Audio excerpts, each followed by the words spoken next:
Hello दोस्तों, स्वागत है आपका हमारे यूट्यूब चैनल पे। जैसा कि आप सभी को पता है कि 15 और 16 अक्टूबर को पेट का एग्ज़ाम होना है। उसी क्रम में हमारी रिवीजन सीरीज चल रही है और इसमें आपको जनरल अवेयरनेस की क्लास दे दी गई है। रीजनिंग की आज हमारी क्लास होनी है। इंग्लिश की क्लास आपको प्रोवाइड करा दी गई है। जिन अभी बच्चों ने नहीं देखा वो हमारे चैनल पर जाके उसको देख सकते हैं। आज पॉलिटी की भी मैराथन क्लास होनी है, तो काफ़ी सारा सिलेबस हमने कवर कर लिया है। कुछ चीज़ें जो बची हैं 10 तारीख तक हमने टारगेट रखा है कि 10 अक्टूबर के पहले आपको सारी क्लासेस का रिवीजन करा दिया जाएगा और बहुत ही अच्छे से यूपी ट्रिपल एससी के जो प्रीवियस ईयर क्वेश्चन है आप उनको सॉल्व कर पा रहे होंगे। आप पेट के जो क्वेश्चंस आए हुए हैं, पिछली बार जो पेपर आया हुआ था उसको जब आप सॉल्व करेंगे तो आपको अलग कॉन्फिडेंस होगा। हमारी क्लास में जो सिलेबस है यूपी ट्रिपल एससी का, सिलेबस के अकॉर्डिंग ही चीज़ों को पढ़ाया जाएगा। तो चलिए आज की क्लास को स्टार्ट करते हैं। आज हम रीजनिंग पढ़ेंगे। रीजनिंग हमारी 2 क्लास में आएगी। पहले पार्ट में हम रीजनिंग के 4 टॉपिक को पढ़ेंगे और दूसरे पार्ट में बाकी के 4 टॉपिक को पढ़ेंगे। टोटल हमारे कितने टॉपिक हैं यहाँ आप देख पा रहे होंगे कि हमारे 8 टॉपिक जो है यूपी ट्रिपल एससी पीईटी के एग्जाम में आने हैं। कितने नंबर के आने हैं? 5 नंबर के। 100 में से 5 नंबर के रीजनिंग पूछा जाएगा आपके एग्जाम में। तो 5 नंबर बहुत बड़ा वेटेज रखता है, आपको 80 से 85 तक पहुंचा सकता है, 75 से 80 तक पहुंचा सकता है। और ये 5 नंबर रीजनिंग में पाना बहुत ही आसान है। इसमें आपको ज़्यादा वक्त देने की ज़रूरत नहीं है। आप सिर्फ मेरी क्लास को देखिए, उसके बाद आप प्रैक्टिस करिएगा। आपको निश्चित रूप से आप सारे प्रश्नों को हल कर पा रहे होंगे।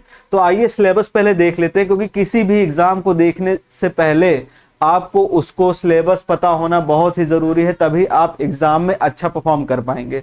तो पहले जान लेते हैं सिलेबस क्या है हमारा। सिलेबस देखते हैं। पहला टॉपिक है हमारा बृहत एवं लघु, दूसरा क्रम एवं रैंकिंग, तीसरा है संबंध इसको ब्लड संबंध, ब्लड रक्त संबंध भी कहते हैं या इंग्लिश में कहते हैं ब्लड रिलेशन। चौथा है हमारा समूह से अलग करना। समूह से अलग करने का अर्थ है ऑड वन आउट कहते हैं इसको। इंग्लिश में क्या कहते हैं? Odd one out.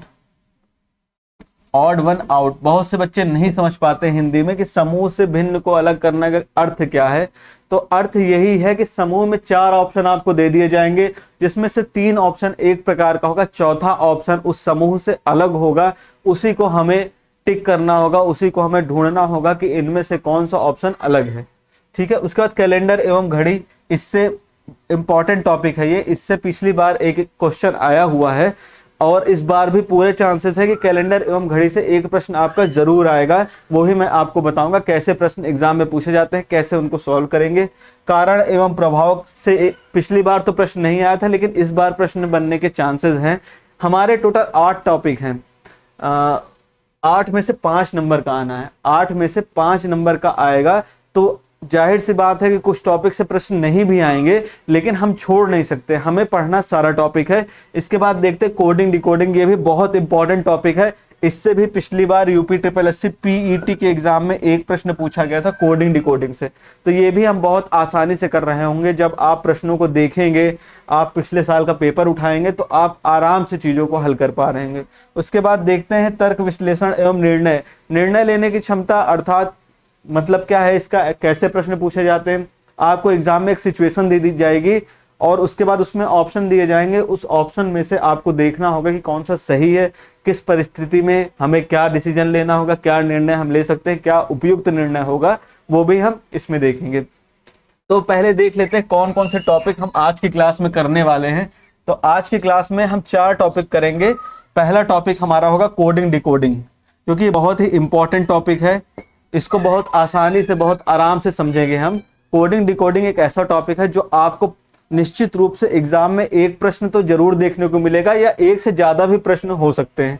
उसके बाद हम बृहत एवं लघु को देखेंगे कि ये क्या होता है। बृहत एवं लघु लार्ज एंड स्मॉल होता है इंग्लिश में अगर हम बात करें तो इसका मतलब होता है कि आपको दे दिया जाएगा कुछ, जैसे आपको ग्रहों के नाम दे दिए जाएं और आपको बताना हो कि इनमें से कौन से बड़े हैं कौन से छोटे हैं।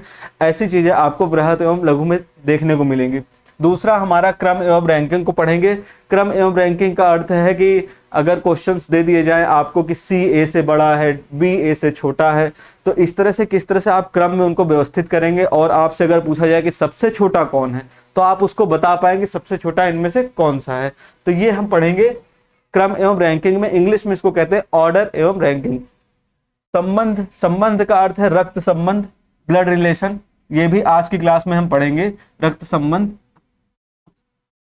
ये भी मैं आपको बताऊंगा कैसे जो है निकालते हैं। इसमें प्रश्न हर बार एग्जाम में जरूर पूछा जाता है, पिछले साल भी पेट के एग्जाम में रक्त संबंध से प्रश्न आया हुआ है, ये भी टॉपिक हमारा इंपॉर्टेंट है। तो चलिए आज की क्लास को स्टार्ट करते हैं। ये 4 टॉपिक हम आज की क्लास में पढ़ेंगे, कोडिंग डिकोडिंग, फिर रक्त संबंध को पढ़ेंगे, वृहत एवं लघु को पढ़ेंगे और फिर क्रम एवं रैंकिंग को पढ़ेंगे। ये 4 टॉपिक हम आज की क्लास में पढ़ेंगे। बाकी बचे हुए 4 टॉपिक को हम क्या करेंगे, अगली क्लास में पढ़ेंगे। 2 टॉपिक में हम कंप्लीट रीजनिंग को पढ़ेंगे।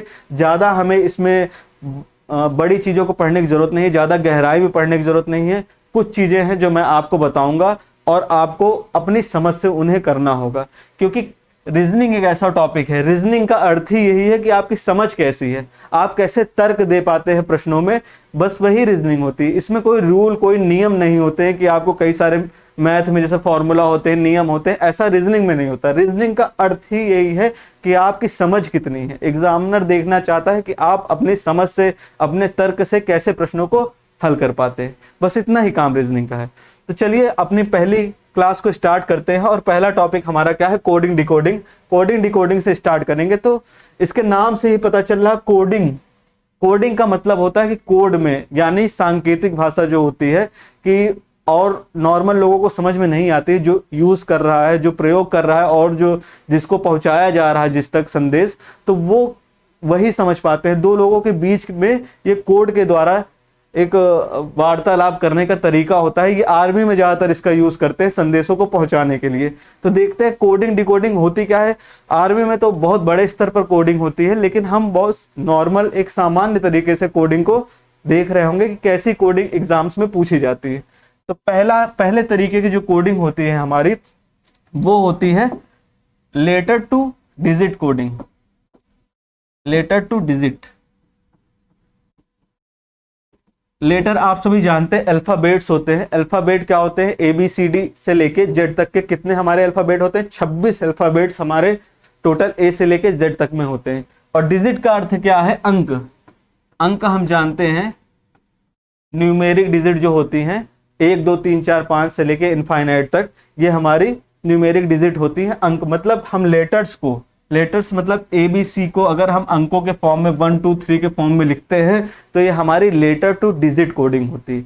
अब कैसे प्रश्न एग्जाम्स में पूछे जाते हैं वो भी मैं आपको बताऊंगा। पहले सामान्य तरीके से हम समझेंगे कि ये कोडिंग और किस किस तरह से हो सकती है। तो पहला तो हमारा लेटर टू डिजिट कोडिंग था। दूसरा हम देखते हैं हमारा होता है letter to letter coding. Letter to letter coding, इसमें क्या होता है, लेटर टू लेटर कोडिंग में होता है ये है कि अल्फाबेट्स को, अगर हम अल्फाबेट्स को अल्फाबेट के माध्यम से प्रदर्शित करें, जैसे मैंने लिख दिया कार, कार को मैंने बोला, कार को संकेत के रूप में मैं मैन बोलता हूं।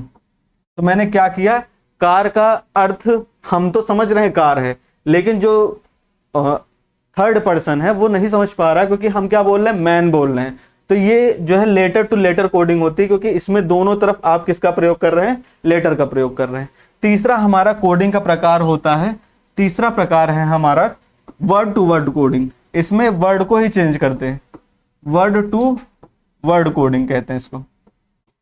तीसरा हमारा प्रकार है वर्ड टू वर्ड कोडिंग, ये भी हम कोडिंग में देखेंगे। ये 3 प्रकार के प्रश्न एग्जाम में पूछे जाते हैं, 3 तरह के कोडिंग के प्रश्न पूछे जाते हैं। आपको एक एक कोडिंग में आराम से बहुत ही विस्तार से समझाऊंगा, एकदम बेसिक से स्टार्ट करेंगे। तो सबसे पहले शुरुआत करते हैं लेटर टू डिजिट कोडिंग से। किससे, letter to digit coding. Letter to digit coding क्या होती है, मैंने आपको बताया लेटर का मतलब होता है अल्फाबेट्स जो हमारे ABCD होते हैं इंग्लिश में, और डिजिट का मतलब होता है अंक, अंक 1 2 3 4 ये हमारे अंक होते हैं।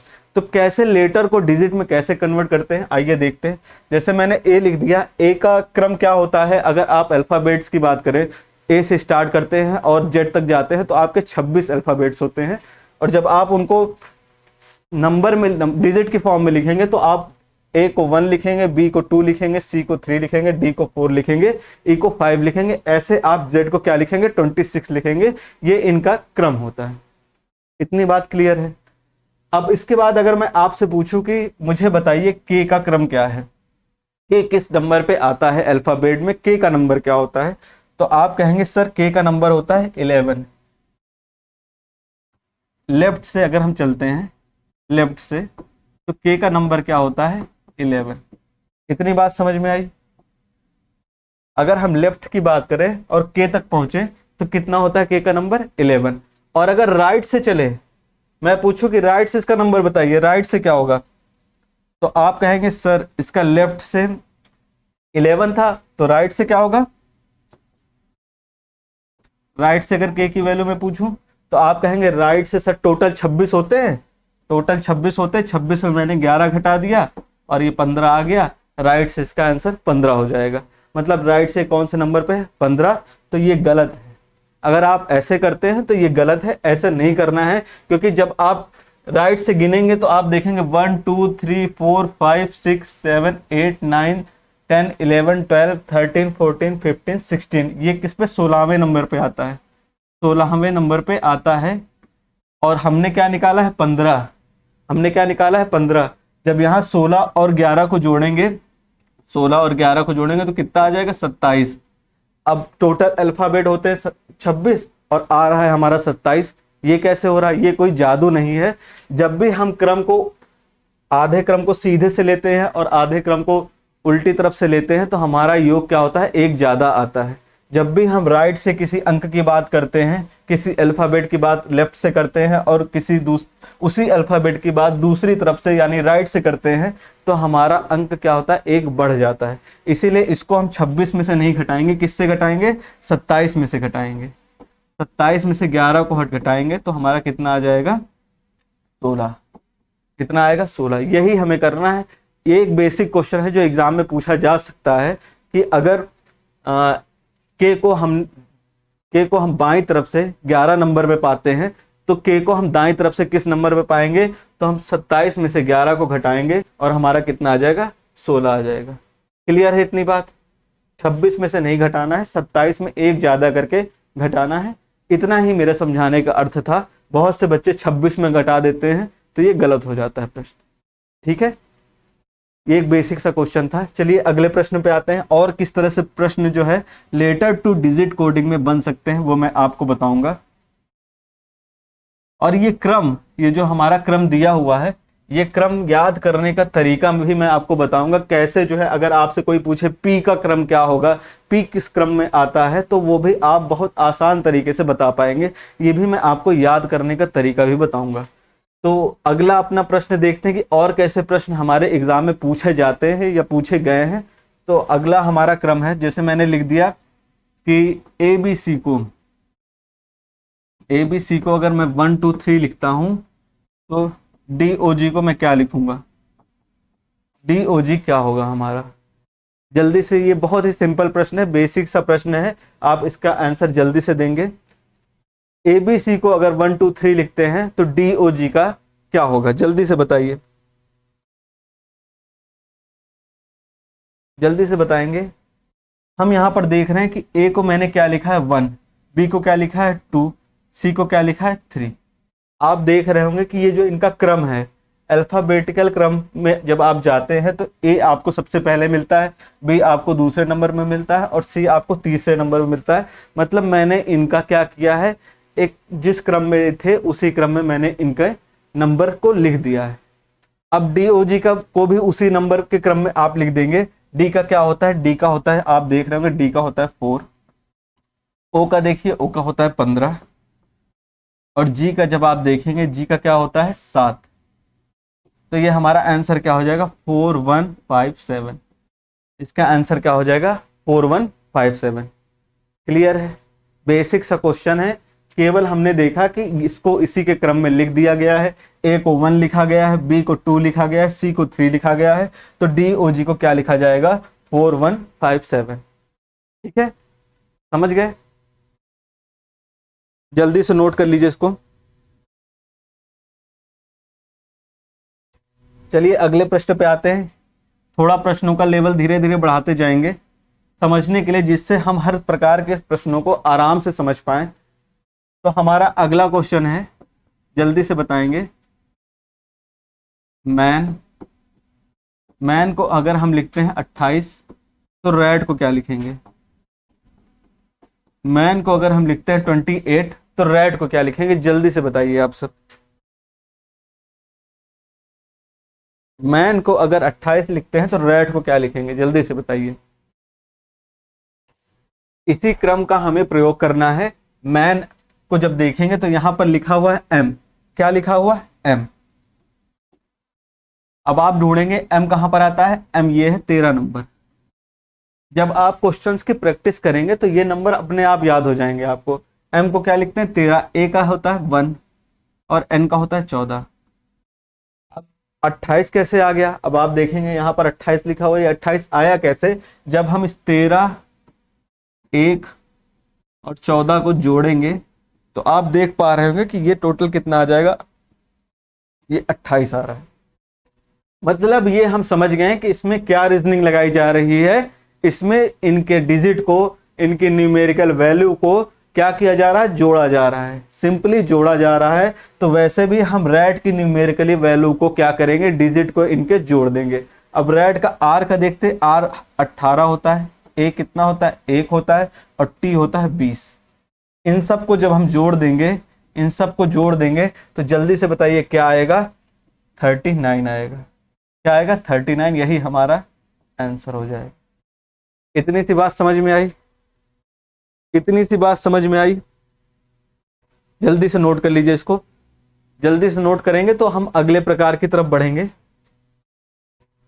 इसमें हमने सिंपली जोड़ दिया है इनकी न्यूमेरिकल वैल्यू को।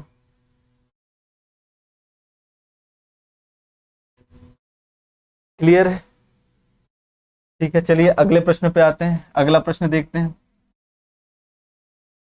बेसिक प्रश्न ही एग्जाम में आएंगे, ज्यादा हार्ड क्वेश्चन नहीं आएंगे, लेकिन हमें हर वैरायटी का प्रश्न करना है। तो हम यहां पर देखते हैं कि मैंने लिख दिया ए बी सी बराबर 6। ए बी सी को मैंने क्या लिख दिया 6, और आपसे पूछ लिया डी ई एफ बराबर क्या होगा। बेसिक से पढ़ेंगे, बेसिक से पढ़ेंगे और एक तरह से क्वेश्चंस का रिवीजन भी हो जाएगा। एग्जाम में आपको घबराना नहीं पड़ेगा, आप बस कुछ क्वेश्चंस की प्रैक्टिस करके एग्जाम में जाएंगे। इसी क्लास से आपको फायदा होने वाला है। एबीसी को अगर हमने 6 लिख दिया तो डी ई एफ को हम क्या लिखेंगे, तो देखते हैं। ए का मैंने आपको बताया है 1 होता है, बी का 2 होता है और सी का 3 होता है। यहां पर आप देख पा रहे होंगे, ठीक है। इनकी न्यूमेरिकल वैल्यू को हमने लिख लिया।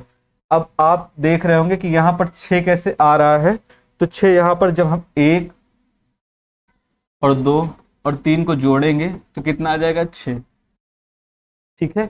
इस प्रश्न को दो तरह से किया जा सकता है। मान लीजिए ऑप्शन में आपके अगर अंतर आ जाता है तो आप इसको दो तरह से कर सकते हैं। जैसे इसको जोड़ने पर 6 आ रहा और इन तीनों को जब हम गुणा करेंगे, इन तीनों को गुणा करेंगे तब भी 6 आएगा। अब ये हमारे ऑप्शन पे डिपेंड करेगा कि ऑप्शन में क्या दिया हुआ है, जोड़ने पर वैल्यू दी हुई है या गुणा करने पर वैल्यू दी हुई है। तो चलिए डी ई एफ का करते हैं। डी ई एफ आ जाएगा 4, 5 और 6। 4, 5, 6 इनको जब जोड़ते हैं हम तो देखते हैं हमारा 15 आता है, जोड़ने में 15 आता है। अगर ऑप्शन में 15 दिया हो, अगर ऑप्शन में 15 दिया हो तो समझ लीजिए इनको जोड़ा गया है। लेकिन अगर ऑप्शन में इनका गुणा किया गया होगा, अगर ऑप्शन में इनका गुणा किया गया होगा तो वैल्यू आपकी 120 हो जाएगी। वैल्यू क्या हो जाएगी 120। तो ऑप्शन में आपको या तो 15 दिया होगा या 120 दिया होगा, जो भी दिया हो आप वही रीजनिंग लगाएंगे और उसी को फॉलो करते हुए अगर गुणा करना है तो गुणा करेंगे और अगर जोड़ना है तो जोड़ेंगे। ये आपके ऑप्शंस पे डिपेंड करेगा। रीजनिंग क्या होता है, लॉजिक ही तो लगाना होता है हमें कि किस तरह के लॉजिक से ये प्रश्नों को हम हल कर पा रहे हैं, ठीक है। जल्दी से नोट करेंगे, जल्दी से नोट करेंगे।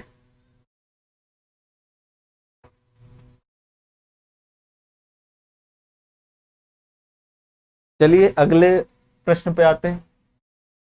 तो ये हमारी थी लेटर टू डिजिट कोडिंग।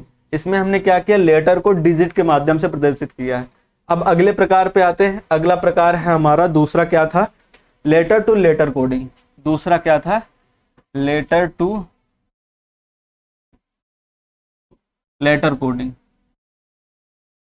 अभी क्लास के लास्ट में मैं आपको कुछ प्रश्नों को भी कराऊंगा जो थोड़ा अच्छे लेवल के प्रश्न होंगे, तो हम उन्हें भी करेंगे। अभी क्या कर रहे हैं, एक बेसिक कॉन्सेप्ट हम डेवलप करना चाह रहे हैं कि जो बच्चा हमारी क्लास में नया है वो कैसे रीजनिंग को समझे, वो कैसे कोडिंग डिकोडिंग को समझेगा, इसलिए हम बेसिक से शुरुआत कर रहे हैं।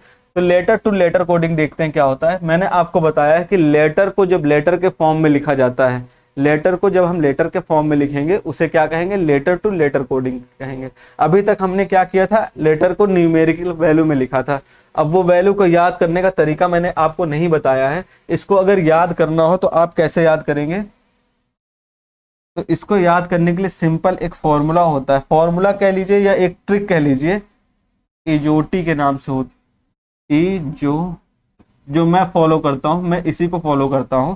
ये क्या होता है, ये ई की वैल्यू 5 होती है, जे की वैल्यू 10 होती है, ओ की 15, टी की 20 और वाई की 25। ये सब 5-5 के डिफरेंस पे होते हैं। इसी से आप जब भी आप, जैसे आपको एम की वैल्यू पता करनी है कि एम की न्यूमेरिकल वैल्यू क्या होगी, तो आप देख पा रहे होंगे कि एम किसी ना किसी के आगे पीछे आपको मिल जाएगा। जैसे एम कहाँ मिलेगा, एम एन ओ, मतलब ओ के 2 पहले क्या आता है, एम आता है। तो एम की वैल्यू क्या हो जाएगी, 15 में से 2 घटा देंगे और ये कितनी आ जाएगी, 13। ओ के 2 पहले आता है, ओ की वैल्यू होती 15 और 15 में से 2 घटाया हमने, 13 आ गया। आर की वैल्यू जल्दी से कमेंट बॉक्स में बताएंगे कि आर की वैल्यू क्या होगी, आर की वैल्यू क्या होगी। आर किसके पास में आता है, आर एस टी, टी के पास में आता है और टी की वैल्यू 20 होती है। 20 में से 2 घटाएंगे, आर की वैल्यू क्या आ जाएगी, 18। ये आप जब क्वेश्चंस को हल करेंगे, प्रैक्टिस करेंगे, तो ये चीजें आपको समझ में आ जाएंगी बहुत ही आसानी से। आप याद करने की जरूरत नहीं पड़ेगी, आपका फ्लो ऐसा बन जाएगा कि आप आर को देखते ही बस आपके मन में 18 ही याद आएगा। ठीक है, अब हमारी जो लेटर टू लेटर कोडिंग थी उसको हम देखते हैं। मैंने आपको बताया है कि जब लेटर्स को ABC जैसे लिखा हुआ है, इसको DEF मतलब लेटर्स के फॉर्म में ही लिखते हैं। ए को हमने डी बना दिया, बी को हमने ई बना दिया और सी को क्या बना दिया, एफ। तो ये हमारी क्या होती है, लेटर टू लेटर कोडिंग होती है। अब एग्जाम में इससे कैसे प्रश्न आते हैं वो मैं आपको बताऊंगा, एग्जाम्स में प्रश्न कैसे पूछे जाते हैं।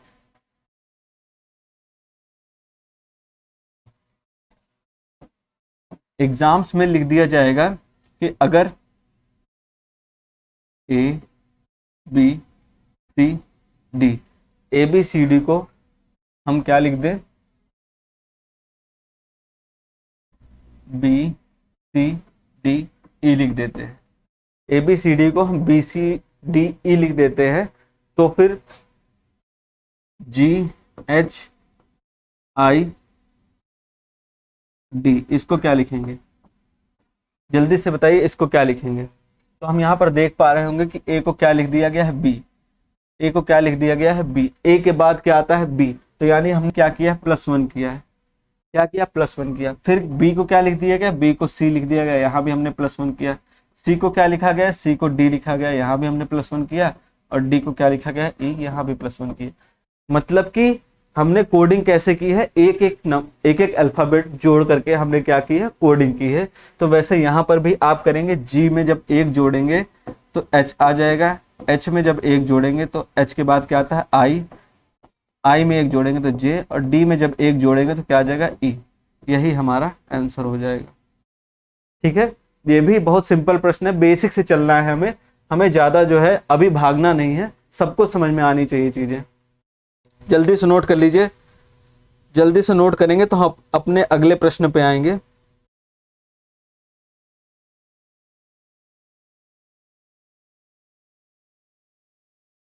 चलिए अगला प्रश्न देखते हैं। अगला प्रश्न इससे थोड़ा सा हार्ड होगा, तो हार्ड नहीं होगा, थोड़ा सा बस खाली लेवल उसका ज्यादा होगा। अगर हम ब्लू को क्या लिख दें, CNXI, ब्लू को क्या लिखें, CNXI, तो पिंक को क्या लिखेंगे, ब्लू को अगर हम CNXI लिखते हैं तो पिंक को क्या लिखेंगे, जल्दी से बताइए, जल्दी से बताइए। चलिए क्वेश्चंस को हल करते हैं। ब्लू हमसे पूछा गया, ब्लू को क्या किया हमने, सी बना दिया। ब्लू को हमने सी बना दिया है, मतलब बी के बाद क्या आता है, सी। बी को हमने सी बना दिया है, बी के बाद सी आता है, बी में हमने 1 जोड़ दिया है। क्या किया है, 1 जोड़ दिया है। ठीक है, अगर इस तरह से आप नहीं समझ पा रहे हैं तो आप क्या करिए, सबसे पहले इनके अंकों को लिख दीजिए, इनकी जो न्यूमेरिकल वैल्यू है वो लिख दीजिए। बी को क्या लिखते हैं, 1 लिखते हैं। बी किस पे आता है, जल्दी से बताइए, बी किस पे आता है। ए हमारा 1 होता है तो बी क्या होगा, 2 होगा। बी कितना होता है, 2। ठीक है, उसके बाद एल बताइए, एल कितना होता है। जब हम इजोटी की बात करते हैं तो जे के बाद के के बाद एल, जे के एल, और जे का क्या होता है 10, तो 11 और 12, एल की वैल्यू क्या होगी 12। उसके बाद यू की वैल्यू टी के बाद आती है, टी यू, टी हमारा 20 होता है तो यू क्या होगा 21 होगा। उसके बाद ई, ई मैंने इजोटी में बताया है कि ई कितने नंबर पे आता है, 5वें नंबर पे आता है। सी हमारा तीसरे नंबर पे आता है। एन की बात करेंगे, एन किस पे आएगा, एम के बाद एन आता है, एम का 13 होता है तो एन का क्या होगा 14 होगा। एक्स का क्या होता है, एक्स का जल्दी से बताएंगे, एक्स का क्या होता है, T U V W X Y Z, मतलब 26 से 2 कम कर लीजिए 24। और आई का क्या होगा, जे, जे के एक पहले आता है आई, यानी 10 के एक पहले 9। ठीक है, ये हमने न्यूमेरिकल वैल्यू इसकी लिख ली है। अब यहां से हम देख पा रहे होंगे कि ये 2 से क्या बना है, ये 2 से 3 बना है, यानी एक इसमें जुड़ा हुआ है। ये 12 से 14 बना है, यानी इसमें कितना जुड़ा हुआ है, 2 जुड़ा हुआ है। उसके बाद ये 21 से क्या बना है, 24 बना है, यानी इसमें क्या 3 जुड़ा हुआ है। और ये ई क्या बना है, ई जो है आई बना है, यानी 5 से 4 पे हम 5 से 9 में गए हैं, कितना जोड़ा है हमने, 4 जोड़ा है। इतनी बात समझ में आई। अब हमसे क्या पूछा गया था, पिंक पूछा गया था। पिंक में भी हमें सेम तरीका अपनाना है, पहले 1 जोड़ना है, फिर 2, फिर 3, फिर 4। पी की वैल्यू क्या होती है, जल्दी से बताएंगे, पी की वैल्यू क्या होती है। ओ के बाद पी आता है, पी की वैल्यू होती है 16, ओ की होती है 15। इजोटी मैंने बताया ओ कितने नंबर पे आता है 15, पी आएगा 16 नंबर पे। आई मैंने बताया है जे के पहले आता है 9 नंबर पे। एम के बाद एन आता है तो एन कितने पे हो जाएगा 14 नंबर पे। और के की वैल्यू आई जे के, जे की वैल्यू कितनी होती है 10, मैंने आपको बताई है, के की वैल्यू कितनी हो जाएगी 11। ठीक है, अब क्या करना है, पहले वाले में हमें 1 जोड़ना है, दूसरे में 2, तीसरे में 3 और चौथे में 4। पहले वाले में 1 जोड़िए, 16 था 17 हो गया। दूसरे वाले में 2 जोड़िए, 9 2 11 हो गया। तीसरे में क्या करना है, 3 जोड़ना है, तीसरे में 3 जोड़ा, 14 से क्या हो गया, 17 हो गया। और चौथे में क्या करना है, 4 जोड़ना है, तो 11 से क्या हो जाएगा 15 हो जाएगा। अब इसकी वैल्यू जल्दी से लिख दीजिए, 17 की क्या होती है, 17 की क्या होती है, 15 से 2 ज्यादा, 15 किसकी होती है, ओ की, ओ पी क्यू, क्या होगी क्यू। ठीक, 11 किसकी होगी, जे की 10 होती है तो जे के बाद क्या आता है, के आता है, तो के की क्या हो जाएगी 11 हो जाएगी। फिर 17 का मतलब क्यू, क्योंकि क्यू यहाँ पर हमने 17 में लिखा हुआ है, ये भी 17 है क्यू। और 15 की वैल्यू इजोटी में हमें पता है कि 15 की वैल्यू क्या होती है, ओ, तो यही हमारा क्या हो जाएगा आंसर, क्यू के क्यू के क्यू ओ, क्यू के क्यू ओ, यही हमारा राइट आंसर हो जाएगा। ठीक है, इतनी बात समझ में आई, इतनी बात समझ में आई, जल्दी से नोट कर लीजिए इसको।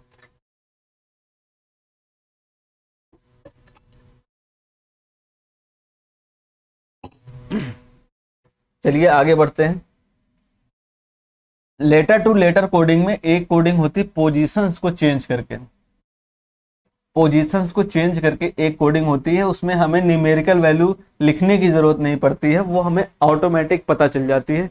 जैसे एक क्वेश्चन है, मान लीजिए एलिफेंट, ELEPHANT, इसको हमने कोड में क्या लिख दिया, TNAHPELE,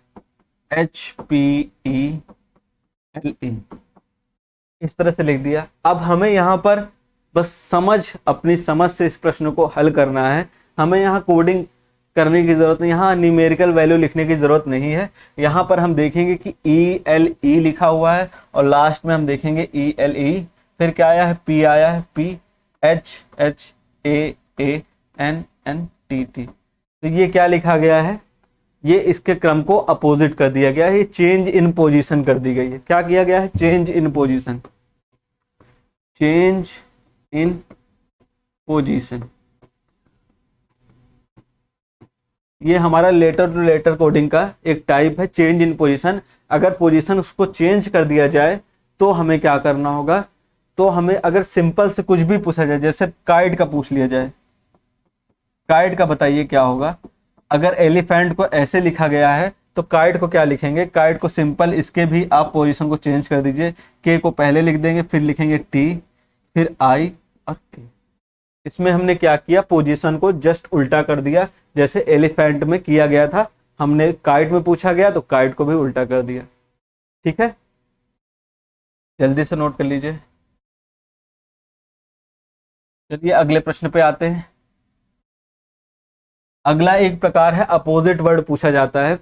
अपोजिट वर्ड दे दिया जाएगा और आप जो है उसमें न्यूमेरिकल वैल्यू अप्लाई करेंगे तो वो भी जल्दी से अप्लाई नहीं होती है। जैसे आप देख लीजिए, मैंने लिख दिया काइट, KITE, काइट लिख दिया और इसकी कोडिंग कर दी है। इसकी कोडिंग हमने की है PR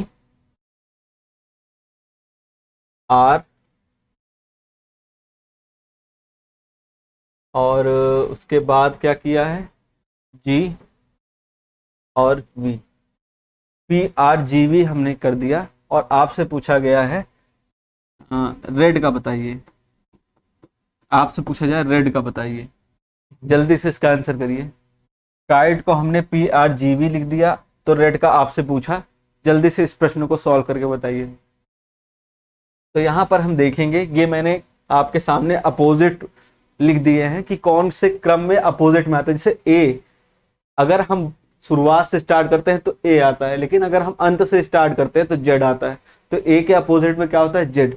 बी के अपोजिट में वाई, मतलब इधर हम आगे से बाईं तरफ से चल रहे हैं और इधर उल्टे क्रम में चल रहे हैं। तो ए के अपोजिट में जेड है, बी के अपोजिट में वाई है। इसको भी आपको याद रखना है क्योंकि एग्जाम में आएगा और आप यहाँ पर केवल नंबर लिखते चले जाएंगे तो उससे जो है आपको कोई मैच मिलने वाला नहीं है। आप नहीं पता लगा पाएंगे कि इनमें, इस कोड में और इस कोड में क्या संबंध है। तो इसको अपोजिट को याद करना जरूरी है। इसको अपोजिट की समझ जिसके अंदर होगी वही ऐसे प्रश्न को कर पाएगा, इसलिए हमें ये पता होना जरूरी है। इसको याद करने का तरीका आप ट्रिक्स बना लेंगे। जैसे ए का जेड, ए का जेड से क्या ट्रिक हो सकती है, एजाज बहुत लोगों का नाम होता है एजाज, तो इसको हम याद रखेंगे कि ए का जेड होता है। बी और वाई का क्या होता है, बॉय, बॉय से याद रखेंगे कि बी का अपोजिट होता है वाई। सी का क्या याद रखेंगे, एक्स, सी का होता है एक्स। क्रैक्स हमारी नमकीन होती है तो सी का एक्स से याद रखेंगे क्रैक्स के नाम से। डी का डब्लू होता है, डी का डब्लू, डी डब्लू यानी div, div mountain div cold drink आप सबने पी होगी, तो डी का क्या होता है डब्लू। ई का बी होता है, ई का बी से मतलब है इवनिंग। जब आप इवनिंग शब्द बोलेंगे, गुड इवनिंग बोलते हैं ना, तो इवनिंग का मतलब होगा ई के अपोजिट में क्या आएगा, बी। ऐसे ही बहुत सारे वर्ड है, जैसे high school, HS high school, IR Indian railway, JQ Jack and Jill Kala पानी, लव से याद रखेंगे इसको, और इसको GT रोड, ऐसे याद कर लेंगे। समय कम है इसीलिए मैं आपको ट्रिक्स लिखवा नहीं रहा हूं, नहीं तो बहुत ही आसान तरीके से आप इसको याद कर लेंगे। और एग्जाम्स में ऐसे प्रश्न बहुत बार पूछे जाते हैं, बहुत बार अपोजिट वर्ड दे दिया जाएगा और आपसे पूछ लिया जाएगा। जल्दी से बताइए इसका आंसर क्या होगा। तो मैंने R से बताया है आपको, R अगर आ जाए उसका अपोजिट पूछा जाए, अपोजिट निकालना होगा तो इंडियन रेलवे से आप याद करेंगे, इंडियन रेलवे आई होगा इसका। ई का इवनिंग से मैंने आपको बताया था V होगा। डी का मैंने क्या बताया था, डिव, माउंटेन डिव, तो डी का होता है W। यही हमारा आंसर हो जाएगा IVW। तो अपोजिट वर्ड जो होंगे उसको ट्रिक से याद करेंगे, ठीक है। और अगर क्रम याद करना हो, जो मैंने आपको ABCD का क्रम बताया, तो उसको इजोटी से याद रखेंगे। क्लियर है इतनी चीज, इतनी बात समझ में आई, जल्दी से नोट कर लीजिए। इतनी बात समझ में आ गई हो तो जल्दी से नोट करेंगे। इसके बाद अपने थर्ड टाइप की कोडिंग जो हमारी होती है, तीसरे प्रकार की कोडिंग, जिसको कहते हैं वर्ड टू वर्ड कोडिंग। क्या कहते हैं, वर्ड टू वर्ड कोडिंग। तीसरा प्रकार होता है word to word coding, word to. अब आप कहोगे सर वर्ड टू वर्ड क्या है, अभी तक हमने लेटर टू डिजिट पढ़ा था, लेटर टू लेटर पढ़ा था, अब letter to word to word का मतलब क्या है। वर्ड टू वर्ड का मतलब है कि आपके एक वर्ड को ही चेंज कर दिया जाएगा। जैसे मैं कहूं कि नीला को अगर काला बोला जाए, नीला को अगर काला बोला जाए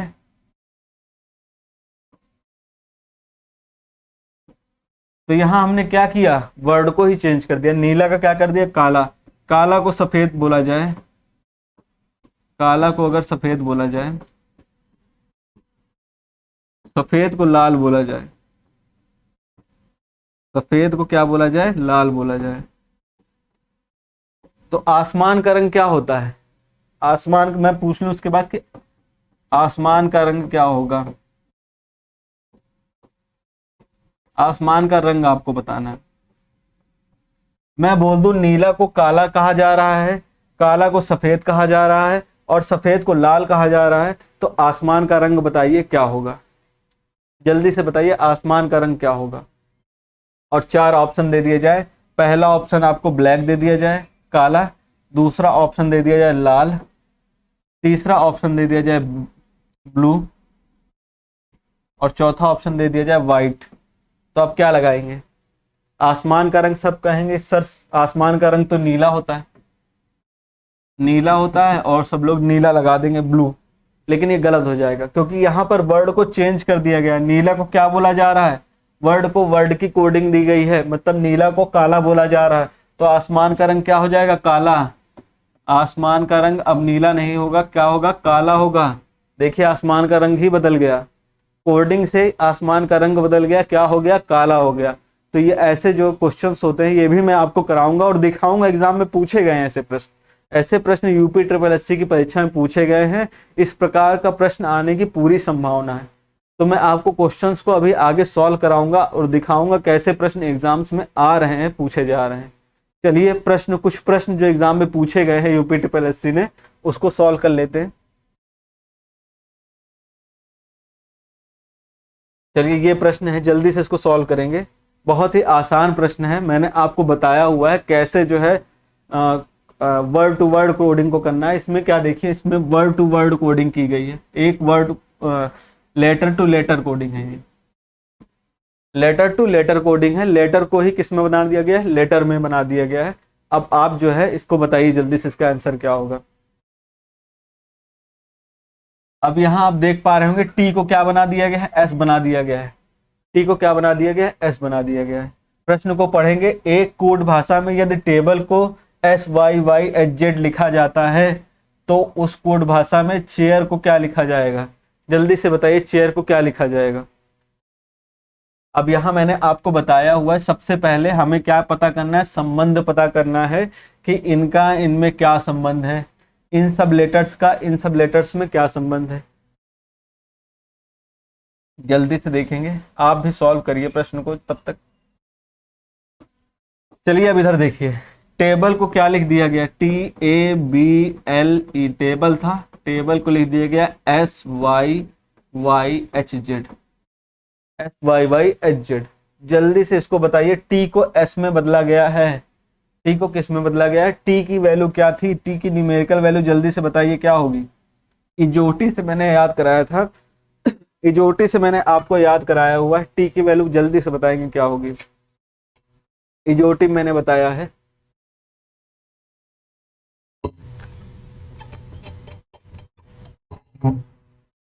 इजोटी मैंने बताया हुआ है, टी की वैल्यू होती है 20, क्या होती है 20, ए की क्या होती है 1, ए की 1 होती है, बी की 2 होती है, एल की क्या होती है, एल की क्या होती है, जल्दी से बताइए एल की क्या होगी। जे के बाद आता है ना JKL, जे की होती है 10, के की होगी 11 और एल की क्या होगी 12, ई की क्या होगी, इजोटी से 5, ठीक है, इजोटी में 5 मैंने बताया सबसे पहले ई आता है, ई कितने नंबर पे होता है 5 नंबर पे। इसमें देखते हैं एस, एस टी, टी के पहले एस आता है, टी की होती है 20 तो एस की क्या होगी 19, वाई, वाई और जेड आपको पता होगी, जेड जब 26 है तो वाई कितना होगा 25, ये भी 25 होगा। एच की क्या होती है 8 होती है और जेड की क्या होगी 26 होगी, ठीक है, इतनी बात समझ में आई। अब आप देख रहे होंगे यहाँ 20 का क्या हो रहा है 19, 20 का क्या हो रहा है 19, यानी 1 माइनस हो रहा है, ठीक है, 20 का 19 हो रहा है, एक का क्या हो रहा है 25, 1 का 25। अब आप कहोगे सर ये कैसे, 1 का 25 कैसे हो रहा? तो मैं आपको बता दूं, ए जो होता है, ए हमारा, ए की वैल्यू क्या होती है, न्यूमेरिकल वैल्यू 1 होती है। ए को डिजिट में अगर लिखना हो तो क्या लिखेंगे, 1 लिखेंगे। और जेड की क्या होती है, जेड की होती है 26, जेड की होती है 26। अल्फाबेट में जब हम ए से जेड तक जाते हैं तो 26वें नंबर पे जेड आता है। लेकिन जेड के बाद अगर फिर ए आ जाए, जेड के बाद अगर ए आ जाए तो ए की क्या हो जाएगी, 27। क्योंकि जेड पर तो हमारा अल्फाबेट खत्म हो जाते हैं, फिर से अल्फाबेट की अगर हम सीरीज शुरू कर दें तो ए 28 हो जाएगा, ए 27, बी कितना हो जाएगा 28, ऐसे सी 29। तो ए को 1 भी लिख सकते हैं और ए को क्या लिख सकते हैं, 27 भी लिख सकते हैं। ठीक है। अब यहां पर आप देख रहे होंगे 1 से कितना जा रहा है, 25 जा रहा है। मतलब ए अगर 27 है तो अब ये यहाँ कितना हो जा रहा है, 25। कितना, यानी 2 कम हो रहा है। कितना कम हो रहा है, 2 कम हो रहा है। ठीक है। इसी तरह बी में आप देखेंगे, बी का मैंने क्या बताया था, 28 भी होता है। बी का क्या, 28 भी होता है। 28 से कितना हो रहा है, 25 हो रहा है, यानी 3 माइनस हो रहा है। कितना माइनस हो रहा है, 3। उसके बाद आप यहां पर देख पा रहे होंगे 12 से कितना हो रहा है, 8, यानी 4 माइनस हो रहा है। उसके बाद 5 से कितना हो रहा है, 26। 5 से कितना हो रहा है, 26। 5 मैंने बताया था टोटल 26 होते हैं, 26 में 5 जोड़िए 31, और 31 में जब 5 माइनस करेंगे तो कितना आ जाएगा, 26। तो ये हम देख रहे हैं सीरीज हमारी कितनी बन रही, -1, -2, -3, -4, -5, ऐसे करके कोड किया गया है। अब आपको भी ऐसे ही करना है, उत्तर निकालने के लिए आपको भी ऐसे ही करना है। किसमें, चेयर में। चेयर में ऐसे करिए जल्दी से, CHAIR। ये बहुत ही जल्दी से हमें करना होता है, क्योंकि अगर टाइम लगाएंगे तो टाइम हमारा वेस्ट होगा। ठीक है। ये देखिए, अवर अधीनस्थ सेवा में आया हुआ 2019 का एग्जाम जो हुआ था उसमें आया हुआ प्रश्न है, इंपॉर्टेंट प्रश्न है। सी का मैंने आपको बताया 3 होता है, एच का होता है 8, ए का होता है 1, आई का कितना होता है, आई जे 9 होता है आई। ठीक है। आर कितना होता है, 18। ठीक, ये चीज समझ गए आप। उसके बाद क्या करना, हमें 1 कम करना है। 3 में 1 कम किया, 2। उसके बाद अगले वाले में 2 कम करिए, 8 में 2 कम किया, 6। फिर क्या करना है, 3 कम करना है। ए में 3 कम किया, ए की क्या होती है, 28। 28 में 3 कम करेंगे कितना आएगा, 25। 25 आ गया। क्योंकि 1 में तो 3 कम नहीं कर पाएंगे ना, 1 में तो 3 कम नहीं कर पाएंगे, इसीलिए हम क्या करेंगे, 28 में से 3 कम करेंगे। क्योंकि ए की वैल्यू 27, सॉरी 27 में से 3 कम करेंगे, कितना आ गया, 24। क्योंकि मैंने आपको बताया ए की वैल्यू 1 भी होती है और ए की वैल्यू 27 भी होती है। 1 में तो 3 जाएगा नहीं, 27 में से 3 जाएगा 24, तो यहाँ कितना आ जाएगा, 24। ठीक है। आई, आई कितना होता है, 9। आई में से क्या जाएगा, 4 माइनस होगा, तो आई में 4 माइनस किए, कितना बचा, 5। तो यहाँ पर क्या लिख दिया, 5। ठीक है। अब इतना करने की जरूरत है, आगे करने की जरूरत नहीं है, क्योंकि हम देख पा रहे हैं पहले दूसरे में ही हमारा आंसर आ जाएगा। ठीक है। अब जल्दी से बताइए, जल्दी से बताइए, 2, 6, 24 और 5, ये किसका होता है, 2 किसका होता है, 2 बी का होता है। 6 किसका होता है, 6 किसका होता है, ई के बाद क्या आता है, एफ। 6 किसका होगा, एफ। 24 किसका होता है, 24 एक्स वाई जेड, एक्स का होता है 24। और 5 किसका होता है, 5 मैंने बताया ई। ये देखिए किसमें आ रहा है, BFXE, BFXE, option number D हमारा राइट आंसर होगा। ठीक है। बहुत ही आसानी से हम केवल डिजिट के माध्यम से, हमें न्यूमेरिकल वैल्यू की क्या पता होनी चाहिए, डिजिट पता होनी चाहिए, इसीलिए मैंने आपको इजोटी का फॉर्मूला याद करवाया था कि उससे आप जो है सारे डिजिट्स को निकाल सकते हैं। क्लियर है, इतनी बात समझ में आई, इतनी बात समझ में आई कि नहीं, जल्दी से नोट कर लेंगे तो हम अगले प्रश्न की तरफ बढ़ेंगे। जल्दी से अपना अगला प्रश्न करेंगे। देखते हैं हमारा अगला प्रश्न क्या है। अगला प्रश्न है हमारा, BARKES को अगर TAGPNX में लिख दिया जाता है, इसको BRAKES,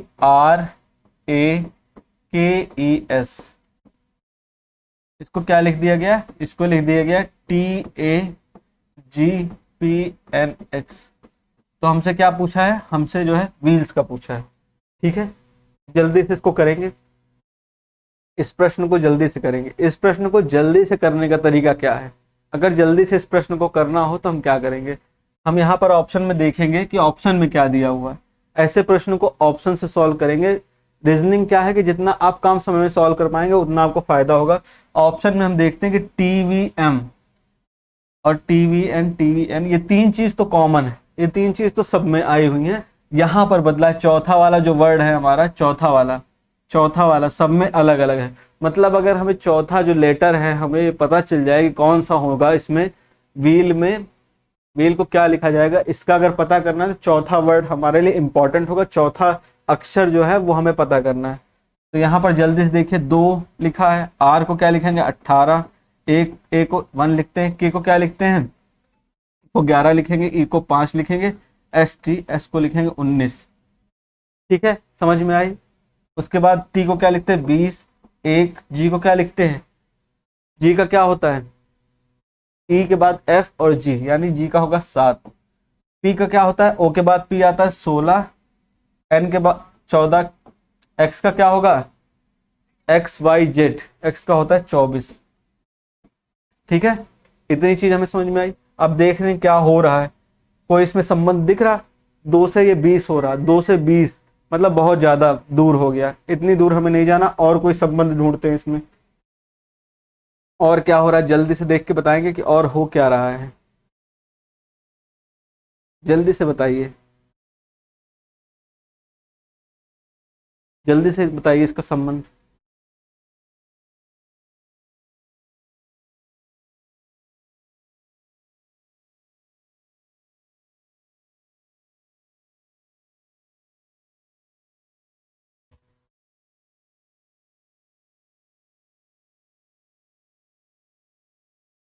तो आप देख रहे होंगे कि यहाँ पर जो है 2 लिखा हुआ है और यहाँ पर 20। अब 2 के सबसे पास में कौन सा आता है, 2 के सबसे पास में 24 आएगा। कैसे, क्योंकि मैंने आपको बताया है कि बी को हम क्या लिख सकते हैं, 2 भी लिख सकते हैं और 28 भी लिख सकते हैं, 2 भी लिख सकते हैं और 28 भी लिख सकते हैं। और 28 में जब 4 घटाते हैं तो कितना आ जाएगा, 24 आ जाएगा। मतलब अगर हम यहाँ से यहाँ पर जाते हैं तो ये -4 हो रहा है, क्या हो रहा है -4। ठीक है, -4 हो रहा है। उसके बाद देखते हैं, तो उसके बाद जब हम देखेंगे तो 18 का क्या हो रहा है, 14 हो रहा है, 18 क्या हो रहा है, 14 हो रहा है, इसमें -4 हो रहा है। ठीक है, इतनी बात समझ में आ रही, इतनी बात सबको समझ में आ रही है। उसके बाद देखेंगे सबसे इंपॉर्टेंट हमने बताया हमारे लिए चौथा वर्ड होने वाला है, चौथा लेटर जो है वो सबसे इंपॉर्टेंट होने वाला है। चौथे लेटर की ट्रिक देखेंगे क्या है, चौथा लेटर हम कैसे, इसमें क्या संबंध है।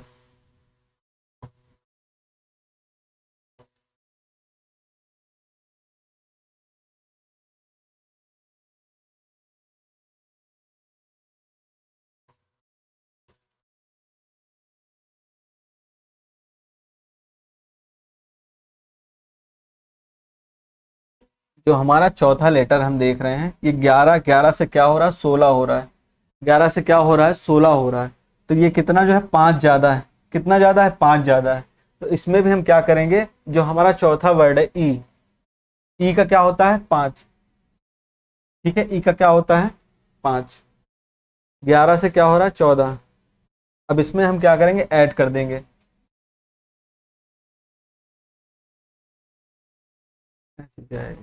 इसको मिटा लेते हैं पहले।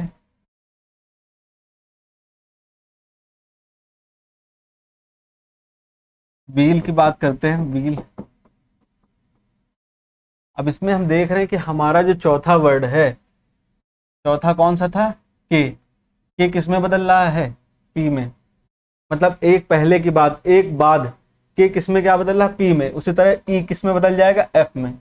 ई किस में बदल जाएगा, एफ में। इसीलिए ऑप्शन नंबर डी हमारा राइट आंसर हो जाएगा। ठीक है, अगले प्रश्न पे आते हैं, समय कम है, जल्दी जल्दी प्रश्नों को हल करेंगे। इसको देखते हैं, कैबेज लिखा हुआ है, CABBAGE, कैबेज लिखा हुआ, कैबेज को क्या लिखा है कोड करके हमने, BBAHZFB। ये लिखा है हमने, ठीक है। कोड करते हैं जल्दी से। इसकी न्यूमेरिकल वैल्यू 3 होती है, 1 2 2 1। और जी की क्या होती है, जी की क्या होती है, ई एफ जी मतलब 7। ई की क्या होती है 5, ठीक है। इसमें 2 2 1 8 और जेड की होती 26। एफ की क्या होती ई एफ, ई के एफ और बी की 2, ये होती है, ठीक है। अब आप देख पा रहे होंगे कि इसमें कैसे इस प्रश्न को हल करना है, जल्दी से आप लोग करेंगे इस प्रश्न को, जल्दी से हल करेंगे। पंपकिन का पूछा गया है, पंपकिन का पूछा गया है। किसका पूछा गया है, पंपकिन का।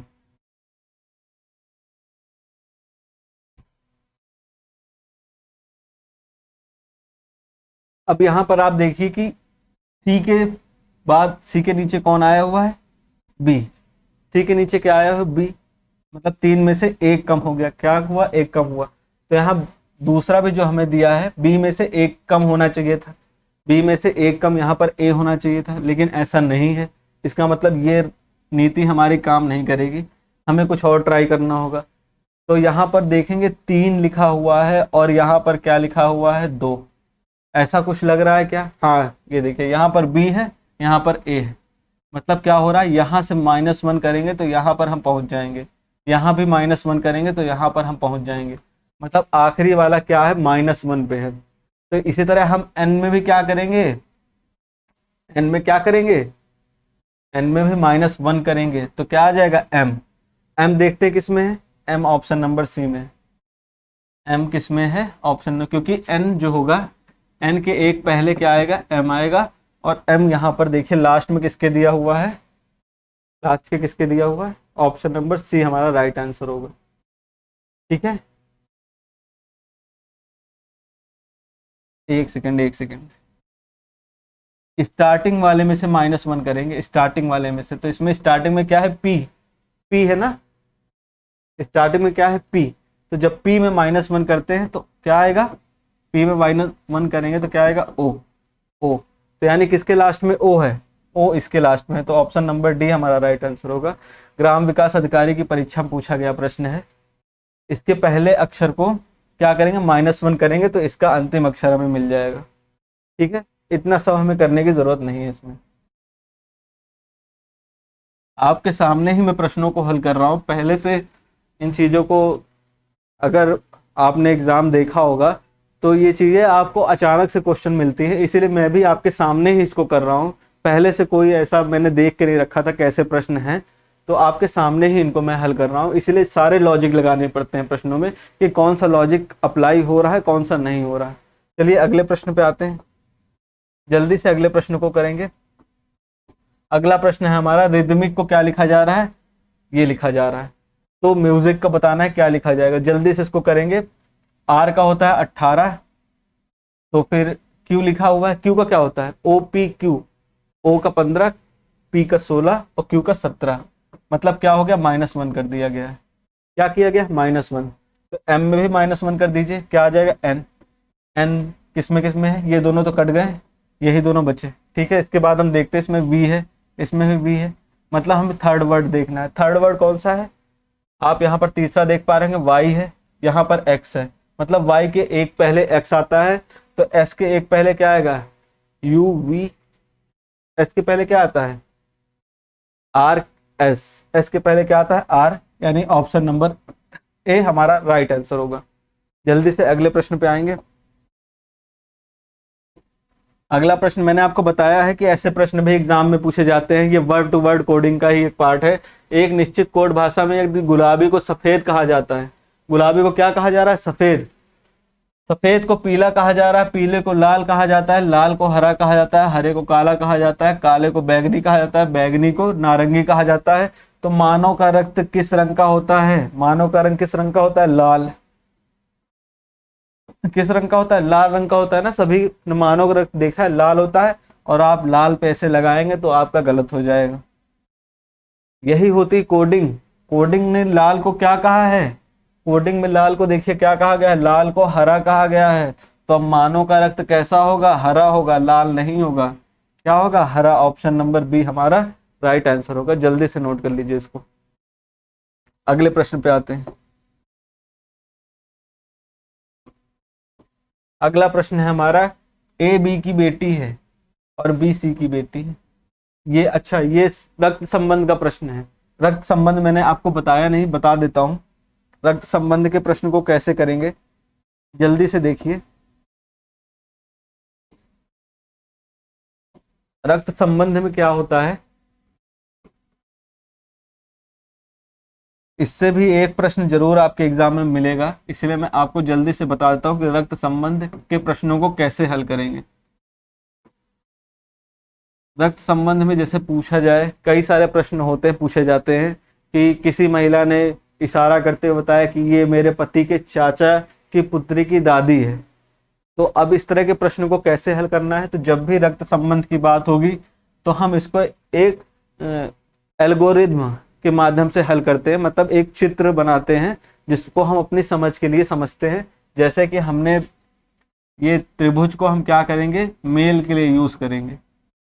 जहां भी पुरुषों की बात होगी वहां त्रिभुज का यूज करेंगे, और जहां पर महिलाओं की यानी फीमेल की बात होगी वहां पर हम क्या यूज करेंगे, गोले का यूज करेंगे। ठीक है, इतनी बात समझ में आ रही। और अब हमें अगर संबंध दिखाना हो इसमें, तो अगर हम डबल बॉन्ड लगाते हैं, डबल बॉन्ड लगा के लिखते हैं, तो ये क्या होता है, ये मैरिज मतलब शादी के संबंध को दिखाता है। किसको दिखाएगा, ये मैरिज को। इसको हम अपनी, ये कोई नियम नहीं है, इसको हम अपनी समझ के लिए अभी अपने प्रश्नों में भी इसका प्रयोग करेंगे। तो ये किसको दर्शाएगा, मैरिज को दर्शाएगा, मतलब कि ये इसकी पत्नी है। ठीक है, ये क्या है, इसकी पत्नी है। ये क्या है, पति है और ये पत्नी है। क्योंकि मैंने बताया है कि जब गोले की बात होगी तो वहां फीमेल आएगी, और जब त्रिभुज की बात होगी तो वहां कौन आएगा, मेल आएगा। और अगर मैं ऐसा निशान लगा देता हूं तो जल्दी से बताइए ये इसका क्या होगा, ये दोनों भाई बहन होंगे। क्या होगा, ये भाई होगा और ये बहन होगी। ठीक है, क्योंकि मैंने आपको बताया त्रिभुज मतलब मेल, और जो है ये फीमेल हो जाएगा। और जब मैं सिंगल बॉन्ड लगा रहा हूं, सिंगल बॉन्ड लगा रहा हूं, तो इसका मतलब कि ये दोनों भाई बहन हैं। डबल बॉन्ड लगा देता तो ये पति पत्नी हो जाते। उसके बाद हम देखेंगे त्रिभुज, और त्रिभुज के बीच अगर संबंध देखना हो तो ये भी क्योंकि मेल है तो ये भी भाई है और ये भी भाई है। सिंगल बॉन्ड का मतलब ये है। अब पीढ़ी, एक जनरेशन, अगर जनरेशन की बात की जाए तो हम अगर एक जनरेशन को नीचे लिखते हैं और दूसरी जनरेशन को हम ऊपर लिखते हैं, तो ये जो है क्या होगा, पुत्र होगा और ये होगा पिता। इतनी बात समझ में आई। जनरेशन, जब एक जनरेशन चेंज होगी तो हम उसको ऊपर लिखेंगे, जब उसी जनरेशन का होगा तो यहाँ पर हम जो है भाई या बहन लिख देंगे, उसको बगल में लिखेंगे। ठीक है, इतनी बात समझ में आई, बस इतनी बात समझनी थी। इसके बाद हम सीधा प्रश्न पे चलेंगे। प्रश्न आप जब हल कर रहे होंगे तो आप देखेंगे कि आप कितनी आसानी से चीजों को हल कर पा रहे होंगे, केवल उसी जो मैंने तरीका आपको बताया, केवल उसी तरीका का प्रयोग करके। अब मान लीजिए ए बी की बेटी है। क्या है, ए जो है बी की बेटी है।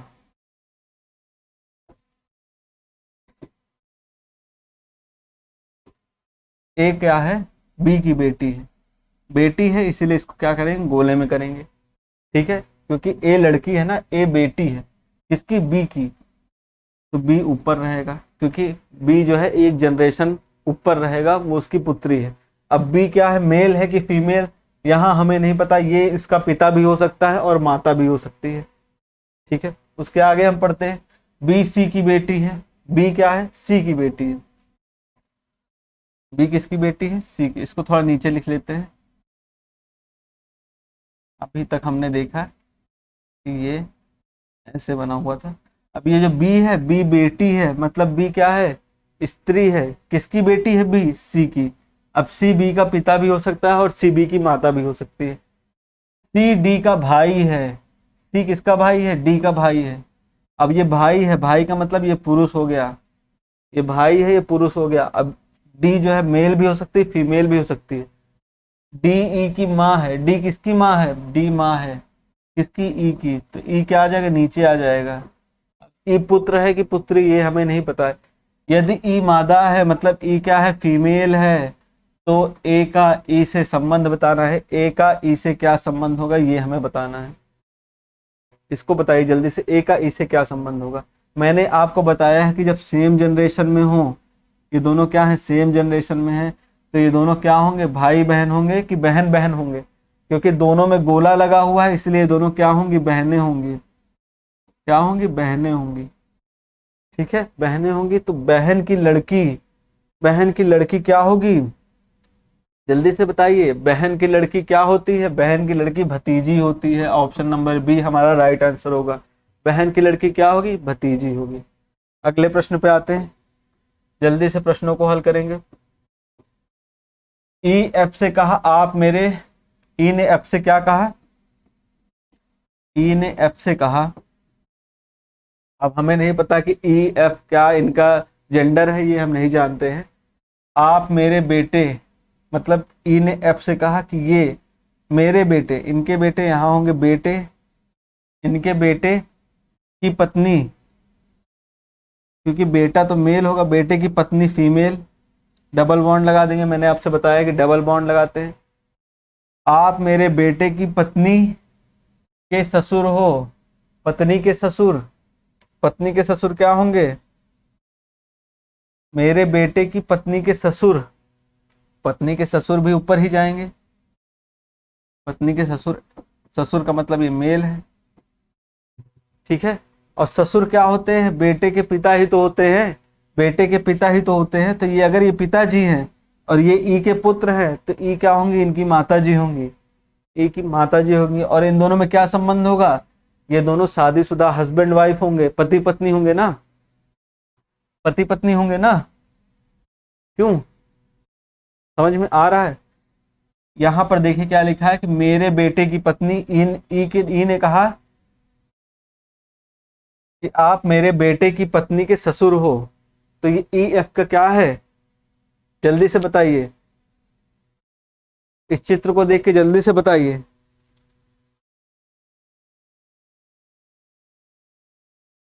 ये पति हुआ ना, एफ जो है ई का पति है। ऑप्शन नंबर डी हमारा राइट आंसर होगा। अगले प्रश्न पे आते हैं। अगला प्रश्न है, रत्नाकर ने कहा मैं रश्मि का भाई हूं। रत्नाकर एक इंसान है, इसको छोटा कर लेते हैं पहले। रत्नाकर जी कहते हैं, यहां पर लिख देते हैं रत्नाकर, क्योंकि ये मेल है तो यहां पर ट्रायंगल लगा दिया हमने। रत्नाकर जी कहते हैं मैं रश्मि का भाई हूं। ये किसके भाई हैं, रश्मि के भाई हैं। ठीक है, जो सदानंद और सुरेखा की पोती है, ये किसकी पोती है, ये एक जनरेशन यहां पर आएगी और इसकी ऊपर, इसको थोड़ा नीचे, बार बार ऊपर हो जाता है। रत्नाकर ने कहा किससे, मैं रश्मि का भाई हूं, यहां पर रश्मि हो गई, और ये जो है रश्मि क्या है, सदानंद और सुरेखा की पोती है। यहां पर सदानंद हो गए, सुरेखा और कौन हो गए, सदानंद। ठीक है, इतनी बात समझ में आई। रश्मि कहती है मैं रजनी की बेटी हूं। रश्मि किसकी बेटी है, रजनी की, रश्मि रजनी की बेटी है। ठीक है, अभी पिताजी का नाम नहीं आया है। जो सुरेखा की बहू है, ये किसकी बहू है, सुरेखा की, हाँ ये सुरेखा की बहू है। ठीक है, सुरेखा की बहू है। रत्नाकर और सदानंद के बीच क्या संबंध है, रत्नाकर और सदानंद के बीच में क्या संबंध है, क्योंकि पहली ही लाइन में लिखा हुआ कि ये दोनों भाई बहन हैं। क्या हैं, भाई बहन हैं। और तो उसके बाद ये इनके क्या हुए हैं, दादाजी, दादा और पोते का रिलेशन हुआ। पहली पीढ़ी और दूसरी पीढ़ी पे पहुंच गए ना हम, दूसरी पीढ़ी इनका और इनका रिलेशन पूछा है, तो क्या होगा, ऑप्शन नंबर बी हमारा राइट आंसर होगा। ठीक है, अगले प्रश्न पे आते हैं जल्दी से। अगला प्रश्न है, फातिमा अपने पति से मुस्तफा का परिचय कराती है। फातिमा जो है, फातिमा है, वो अपने पति से मुस्तफा का परिचय कराती हैं। फातिमा मुस्तफा का परिचय कराते हुए क्या कहती हैं, उसके भाई के पिताजी, मुस्तफा के भाई के पिताजी, मुस्तफा के भाई, मुस्तफा के भाई हैं कोई, उनके भाई के पिताजी मुस्तफा के भाई के पिताजी मतलब वो मुस्तफा के भी पिताजी होंगे। मुस्तफा के जो पिताजी हैं, मुस्तफा के पिताजी मेरे दादाजी के इकलौते पुत्र हैं। इनके दादाजी के इकलौते पुत्र हैं, मतलब इकलौते पुत्र हैं, यानी ये दोनों क्या होंगे, ये दोनों एक ही इंसान होंगे, ये दोनों एक ही इंसान होंगे। अब पूछा क्या गया है, फातिमा का मुस्तफा से क्या संबंध है, तो ये दोनों क्या है, फातिमा जो है मुस्तफा की बहन है। ऑप्शन नंबर बी हमारा राइट आंसर होगा। अगले प्रश्न पे आते हैं, जल्दी जल्दी करेंगे, समय कम है इसलिए जल्दी जल्दी प्रश्नों को हल कराया जा रहा है। अजय और विजय भाई हैं, अजय को बना लीजिए और विजय को बना लीजिए। ये एजे है, ये विजय। अजय विजय भाई हैं। राम जो है विजय के पिता है, राम जो है विजय के पिता हो गए। कमला राम की बहन है, कमला जो है राम की बहन है, ठीक है, कमला हो गई। प्रेमा राम की भांजी है, प्रेमा राम की भांजी, भांजी का मतलब क्या होता है, बहन की लड़की, बहन की लड़की को भांजी कहते हैं। तो बहन की लड़की कौन है, प्रेमा। सुबह कमला की नातिन है, सुबह कौन है, कमला की नातिन, नातिन का मतलब होता है कि पुत्री की पुत्री, तो पुत्री की पुत्री कौन है, सुबह, ठीक है। अजय का सुबह से क्या संबंध है, अजय का सुबह से क्या संबंध है, एक पीढ़ी नीचे जाएंगे, मतलब कि ये बहन की क्या है, लड़की है, बहन की लड़की, बहन की लड़की क्या होती है, भांजी होती है ना। तो अजय क्या हुए, अजय सुबह के मामा हुए ना। ऑप्शन नंबर सी हमारा राइट आंसर, ठीक है। अगले प्रश्न पे आते हैं। अगला प्रश्न देखिए, अगला प्रश्न क्या कह रहा है कि x प्लस वाई का अर्थ क्या है, x y का पिता है, y x माइनस वाई का अर्थ है कि ये पत्नी है। तो पूछा क्या गया है, m प्लस n और हैश बना हुआ है और l ये लिखा हुआ है। जल्दी से इसको करेंगे। प्लस का अर्थ क्या है, प्लस का अर्थ है x y का पिता है, मतलब m किसका पिता है, n का पिता है। m जो है पिताजी हैं, m क्या है, पिताजी हैं, m पिताजी हैं किसके, n के। अब n स्त्रीलिंग है या पुल्लिंग है ये नहीं पता है, मेल है फीमेल है नहीं पता है। उसके बाद n क्या है, l का है, n l का, n l की पुत्री है, n l की पुत्री है, n किसकी पुत्री है, l की, n l की पुत्री है। तो ये दोनों क्या होंगे, हस्बैंड वाइफ होंगे ना, m और l हस्बैंड वाइफ होंगे, क्योंकि m का पिता है ये और ये m की माता है, ठीक है। तो ये दोनों क्या हुए, पति पत्नी। अब पूछा क्या गया है, निम्न में से कौन सा सत्य है, भाई नहीं है, पिता नहीं, पुत्र नहीं, एम एल का पति है। ऑप्शन नंबर सी हमारा राइट आंसर है, ऑप्शन नंबर सी हमारा राइट आंसर है। समझ पा रहे हैं, इतनी चीजें समझ में आई, जल्दी जल्दी प्रश्नों को हल करेंगे। अगले प्रश्न पे आते हैं। अब ये हमारा जो पहला टॉपिक था बृहत एवं लघु, पहला टॉपिक क्या था, बृहत एवं लघु, बृहत एंड लघु, ये उसका प्रश्न है। जल्दी से इसको करेंगे। देखिए, बृहत से लघु के क्रम में व्यवस्थित करना है, बड़े से छोटे के क्रम में व्यवस्थित करना है। जल्दी से बताएंगे क्या होगा, बृहत से लघु के क्रम में व्यवस्थित करिए। सबसे बड़ा यहां पर लिखा है लघु से बृहत, लघु से बृहत मतलब पहले सबसे छोटा लेंगे। सबसे छोटा क्या होता है, गांव, गांव होता है, फिर क्या होता है, फिर होता है जिला, गांव के बाद क्या होता है, जिला होता है कि शहर होता है। जल्दी से बताएंगे, गांव के बाद क्या होता है, शहर होता है कि जिला होता है, गांव के बाद शहर होता है ना, फिर तीसरे नंबर पे जिला होता है, चौथे नंबर पे राज्य होता है, पांचवें नंबर पे राष्ट्र होता है। किस ऑप्शन में है, 1 2 3 फिर 4, ऑप्शन नंबर ए हमारा राइट आंसर होगा, ऑप्शन नंबर ए हमारा राइट आंसर होगा। बृहत एवं लघु से ऐसे प्रश्न आते हैं, ठीक है। अगले प्रश्न पे आते हैं। अगला प्रश्न जल्दी से करिए। इसमें क्या करना है, आरोही क्रम में व्यवस्थित करना है, मतलब कि सबसे छोटा कौन होता है, फिर उससे बड़ा, फिर उससे बड़ा, फिर उससे बड़ा, यही हमारा आरोही क्रम होता है। सबसे छोटा क्या होता है, मच्छर, मतलब 3 को हम पहले नंबर पे रखेंगे, 3 को पहले नंबर पे रखा, ऑप्शन नंबर डी हमारा राइट आंसर होगा। आगे हमें देखने की जरूरत नहीं है क्योंकि 3 पहले नंबर पे कहाँ है, केवल यहीं पे है। अगले प्रश्न पे आते हैं। ये सब परीक्षा में पूछे गए प्रश्न हैं। अगला प्रश्न है, आरोही क्रम में व्यवस्थित करना है, मतलब सबसे पहले छोटा रखेंगे। सबसे छोटा ग्रह कौन सा होता है, जल्दी से बताइए। सबसे छोटा ग्रह होता है बुध, पांचवा नंबर सब में आया हुआ है। बुध के बाद क्या आता है? शुक्र, 3 नंबर सब में आया हुआ है। उसके बाद क्या होता है? उसके बाद अपनी पृथ्वी आती है, पृथ्वी 1 नंबर, यानी ये दोनों गलत हो गए, इसमें देखिए दोनों में 1 है। ठीक है, उसके बाद क्या आता है? मंगल, 4 ही आया हुआ। ऑप्शन नंबर सी हमारा राइट आंसर होगा। ठीक है, समझ पा रहे हैं? अगले प्रश्न पे आते हैं, जल्दी जल्दी प्रश्नों को करेंगे, समय कम है, करना हमें ज्यादा है। जल्दी से इसके सार्थक आरोही, चलिए इसमें आरोही नहीं, आप अवरोही कर लीजिए। अवरोही का भी ध्यान रखना है हमें, केवल आरोही का नहीं ध्यान रखना है। अवरोही क्या होता है? अवरोही क्रम वो होता है जो बड़े से छोटा क्रम होता है। अब ये आर्मी में जो हमारे कप्तान, ब्रिगेडियर होते हैं, सबसे बड़ा पद क्या होता है? जल्दी से बताएंगे। सबसे बड़ा पद होता है लेफ्टिनेंट जनरल। सबसे बड़ा पद क्या होता है? लेफ्टिनेंट जनरल, मतलब 5वां सबसे बड़ा पद होगा। ये दोनों गलत हो जाएंगे। इसके बाद क्या आता है? लेफ्टिनेंट जनरल के बाद आता है brigadier, 4 number. Option number A हमारा राइट आंसर होगा। इसके बाद कर्नल आएगा, फिर जो है मेजर आएगा, फिर लास्ट में क्या आएगा? कप्तान आएगा। ठीक है, क्लियर है? अगले प्रश्न पे आते हैं, जल्दी से अगले प्रश्न को देखेंगे। ये हमारा क्या आ गया? रैंकिंग, ऑर्डर और रैंकिंग का प्रश्न है। इसमें हमें ऊपर से नीचे तक के क्रम में लगाना है। सबसे पहले 5 नदियां हैं, जल्दी से देख लेते हैं। 5 नदियां हैं, 5 नदियां यहाँ आप खींच लीजिए, 1 2 3 4 और ये 5 नदी हो गई। ए की अपेक्षा ए बी की अपेक्षा छोटी है, परंतु सी से बड़ी है। सी सबसे बड़ी है। सबसे पहले देखते हैं कि एक कोई स्थायी चीज हमें मिल जाए, तो स्थायी चीज क्या है? सी सबसे बड़ी है, तो सी को हमने सबसे ऊपर पहुंचा दिया। ठीक है, उसके बाद पहला वाला पढ़ते हैं, ए बी की अपेक्षा छोटी है परंतु सी से बड़ी है। ए क्या है? बी से तो छोटी है, ए बी से छोटी है, लेकिन क्या है? सी से बड़ी है। ए जो है बी से छोटा है लेकिन सी से बड़ी है।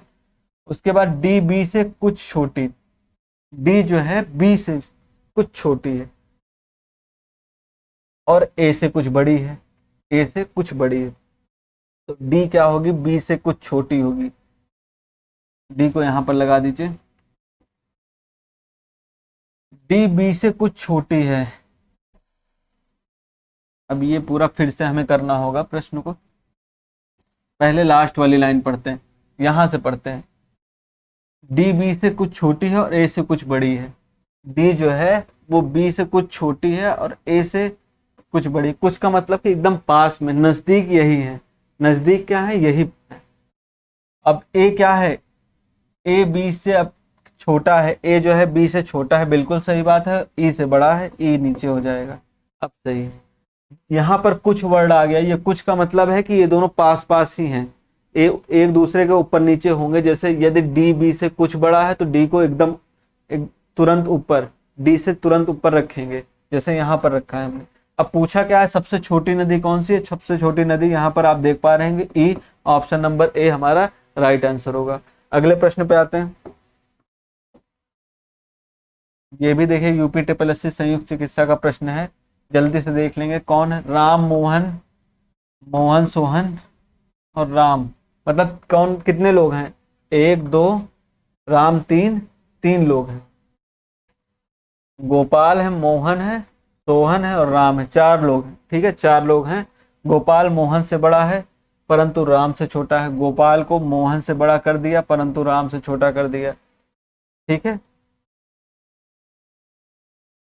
गोपाल गोपाल मोहन से बड़ा है, मोहन से बड़ा है किंतु राम से छोटा है। गोपाल कौन है? मोहन से बड़ा है परंतु राम से छोटा है। मोहन सोहन से बड़ा है, मोहन जो है सोहन से बड़ा है परंतु राम से छोटा है। सबसे बड़ा कौन है? सबसे बड़ा है राम। ऑप्शन नंबर सी हमारा राइट आंसर होगा। जल्दी से नोट कर लीजिए, ऑप्शन नंबर सी हमारा राइट आंसर होगा। अगले प्रश्न पे आते हैं। अगला प्रश्न है, ए बी से लंबा है, A B C D E, 5 लोग हैं ना, 1 2 3 4 5, जल्दी से इसको बना लीजिए। ए बी से लंबा है, डी से छोटा है, ऊंचाई को ध्यान में रखें तो डी, मतलब इसमें कोई फिक्स नहीं दिया है, ये पोजीशन अभी बदलेंगे, हम क्रम को बदलेंगे, हमें स्थायी किसी का पता नहीं है। तो सबसे पहले करते हैं, ए बी से लंबा है, तो ए को हमने बी से लंबा कर दिया। डी सी से छोटा है, डी किससे छोटा है? सी से छोटा है किंतु ई से लंबा है। डी सी से छोटा है, तो अभी ए और बी की बात करते हैं, अभी हम डी और सी पे नहीं जाते हैं। केवल डी ही ए और बी के मध्य है, केवल डी जो है ए और बी के मध्य है, तो डी को क्या कर दीजिए, ए और बी के मध्य कर दीजिए, किसको, डी को। अब डी आ गया है, तो डी किससे छोटा है, सी से छोटा है ना, डी किससे छोटा है, सी से, तो यानी यहाँ सी आएगा। डी ऊंचाई को ध्यान है, डी डी किससे छोटा है, सी से छोटा है, किंतु ई से लंबा है, किससे लंबा है, ई से, ई से लंबा है। तो क्या पूछा, सबसे लंबा कौन है, सी। ऑप्शन नंबर सी सब राइट आंसर होगा, सबसे लंबा क्या है, सी। ठीक है, क्लियर है। नहीं समझ पाए तो एक बार फिर से मैं बता दूं। सबसे पहले बात हुई थी, डी क्या है, ए और बी के मध्य डी है, ए और बी के मध्य हमने डी को रख दिया था।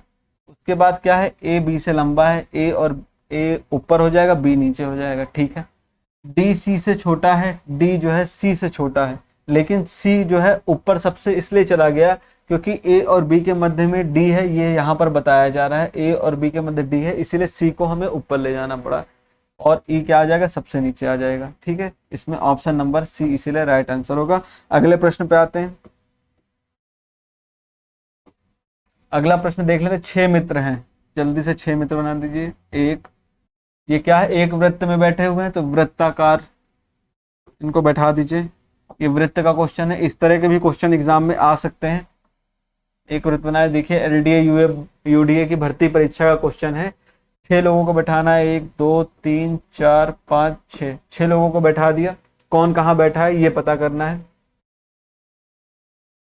सी ए के बाईं ओर है, बाएं दाएं का पता होना बहुत जरूरी है, बच्चे इसमें कंफ्यूज रहते हैं। बाएं, इस पोजीशन पे हम खुद देखेंगे कि इस तरफ बायां कौन है और दायां कौन है।